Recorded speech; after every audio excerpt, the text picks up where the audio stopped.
आप नदी के इस बहते हुए पानी को देख रहे हैं। ये मुसलसल फ्लो कर रहा है कॉन्स्टेंटली और नेचुरली।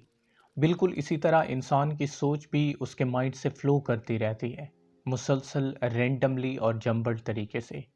हमारी थॉट्स के इस मुसलसल बहाव को साइकोलॉजी में स्ट्रीम ऑफ कॉन्शियसनेस कहते हैं। ये टर्म पहली मर्तबा एक अमेरिकन साइकोलॉजिस्ट विलियम जेम्स ने यूज़ की थी। उन्होंने अपनी बुक प्रिंसिपल ऑफ साइकोलॉजी में इंसान की कॉन्शियसनेस के प्रोसेस को स्टडी करते हुए कहा, इट इज़ नथिंग जाइंट, कि इंसान बिल्कुल जाइंट नहीं सोचता। It flows just like a river or stream, let's call it the stream of thought, consciousness or subjective life. बल्कि इंसान की सोच जो है ये एक रिवर की तरह बहती है, एक स्ट्रीम की तरह फ्लो करती है। Let's call it stream of thought, आइए इसे सोच की स्ट्रीमिंग कहते हैं। कॉन्शियसनेस और सब्जेक्टिव लाइफ, या फिर इसे इंसान की सब्जेक्टिव लाइफ भी कह सकते हैं। फिर साइकोलॉजी की इसी टेक्निक को 19th सेंचुरी में कुछ राइटर्स ने यूज़ किया। लिटरेचर के अंदर अर्ली 19th सेंचुरी में वर्ल्ड वार फर्स्ट के बाद मॉडर्निस्ट मूवमेंट आई। राइटर पुराने ट्रेडिशनल तरीकों को छोड़कर किसी नए राइटिंग की टेक्निक को तलाश करने में लगे हुए थे। तभी डॉर्थी रिचर्डसन और जेम्स जॉयस जैसे राइटर ने इस टेक्निक को इस्तेमाल करते हुए नॉवल लिखने शुरू किए, जिन्हें साइकोलॉजिकल नॉवल कहा जाता है। अरे कहना क्या चाहते हो? स्ट्रीम ऑफ कॉन्शियसनेस में दरअसल एक राइटर पेन उठाता है और बस वो बगैर रुके लिखता जाता है अपने कैरेक्टर की सोच को। न तो वो ग्रामर का ख्याल रखता है और न प्रोनाउंसिएशन का। हम मालूम है तेरे बाप को मत सिखा, चल। तो हम पहले इसे डिफाइन करते हैं और उसके बाद हम इसके एग्जाम्पल को डिस्कस करेंगे। Stream of consciousness is a style और technique of writing. Stream of consciousness लिखने का एक स्टाइल या टेक्निक है that tries to capture the natural flow of character thought process, जो कैरेक्टर के थिंकिंग प्रोसेस को कैप्चर करने की कोशिश करता है कि वो कैरेक्टर जो है करंटली क्या सोच रहा है, उसकी इनवर्ट कंडीशन क्या है, उसकी इंटरनल थॉट्स क्या हैं, उसका अपने साथ कौन सा कन्फ्लिक्ट चल रहा है। तो इस प्रोसेस को स्ट्रीम ऑफ कॉन्शियसनेस कहते हैं। ऑफन पर यूजिंग सेंसरी इंप्रेशन, इसमें राइटर जो है ज़्यादा से ज़्यादा सेंसरी इंप्रेशन यूज़ करता है। वो सेंसेस का इस्तेमाल करता है कि उसका कैरेक्टर क्या फील कर रहा है, क्या हियर कर रहा है, स्मेल क्या कर रहा है, feel, taste and so on. इस तरह के सेंसेस को यूज़ करते हुए जब वो उसके थॉट्स के प्रोसेस के बारे में लिखेगा तो इसको हम स्ट्रीम ऑफ कॉन्शियसनेस कहते हैं। और ये डायरेक्टली लिखा जाता है फर्स्ट पर्सन में या फिर थर्ड पर्सन में। और इस पे इनकम्प्लीट आइडियाज़ होते हैं। कैरेक्टर मुसलसल एक चीज़ के बारे में नहीं सोचता, बल्कि कैरेक्टर अब जो है वो एक चीज़ के बारे में सोच रहा है, दूसरे लम्हे वो दूसरे ख्याल के बारे में सोचेगा। इसमें जो सेंटेंसेस होंगे वो रैंडम होंगे।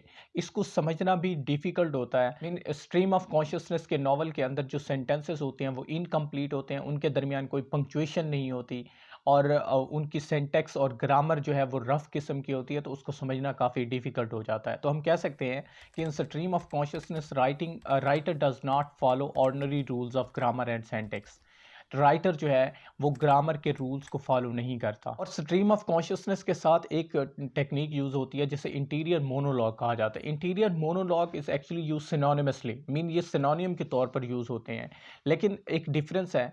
इंटीरियर मोनोलॉग के अंदर जो थॉट्स प्रेजेंट की जाती हैं वो ट्रेडिशनल ग्रामर और सेंटेक्स को फॉलो करती हैं। इंटीरियर मोनोलॉग के अंदर ग्रामर के रूल्स को फॉलो किया जाता है, लॉजिकल स्ट्रक्चर होता है, कोहेरेंसी होती है, क्लैरिटी होती है। लेकिन यहाँ जो स्ट्रीम ऑफ कॉन्शियसनेस है, ग्रामर को जो है वो ब्रेक किया जाता है, रूल्स को ब्रीच किया जाता है और उसके साथ ही इसमें एक लॉजिकल स्ट्रक्चर नज़र नहीं आता, ना ही कोहेरेंसी होती है, बल्कि सेंटेंसेस जो हैं वो एक दूसरे के साथ अटैच नहीं होते। तो इस एग्जांपल डिस्कस करते हैं कि टॉनी मॉरिसन का एक नावल है बिलोवेड। उसमें वो अपने कैरेक्टर की जो है थॉट को कुछ इस तरह लिख रहे हैं। ये उनका कैरेक्टर अब स्पीक कर रहा है और वो कह रहा है, अपने आप से कह रहा है, I am alone, I want to be the two of us, I want the join, I come out of blue water after the bottom of my feel seem away from me. इनके अंदर वो spaces use कर रहे हैं, उन्होंने कोई punctuation use नहीं की, फुल स्टॉप यूज़ नहीं किया, डैश यूज़ नहीं की, कॉमा यूज़ नहीं किया, बस वो सोच को मुसलसल लिख रहे हैं। फाइनली इस टेक्निक को सबसे ज़्यादा वर्जीनिया वुल्फ ने यूज़ किया। उन्होंने अपने दो इम्पॉर्टेंट वर्क्स, मिसेस डॉलवे और टू द लाइट हाउस, इन दोनों के अंदर स्ट्रीम ऑफ कॉन्शियसनेस को यूज़ करते हुए कैरेक्टर की थॉट्स को लिखा है। मिसेस डॉलवे के अंदर वर्जीनिया वुल्फ का जो कैरेक्टर है, क्लैरिसा डॉलवे, वो एक्चुअली अपनी सोच को बयान कर रही होती है। कभी जो है वो अपने माजी के बारे में सोचती है, कभी वो अपने मुस्तकबिल के बारे में सोचती है। फ्लैशबैक और फॉरवर्ड के सीन्स आते हैं। अब वो कुछ इस तरह कहती है कि for having lived in Westminster, कि जब मैं वेस्टमिंस्टर में रहती थी, हाउ मैनी ईयर्स नाउ, कितने साल गुजर चुके हैं, ओवर 20 से भी ज़्यादा।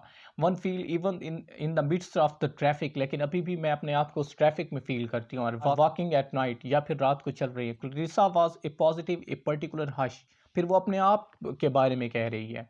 और solemnity and indescribable force is suspense.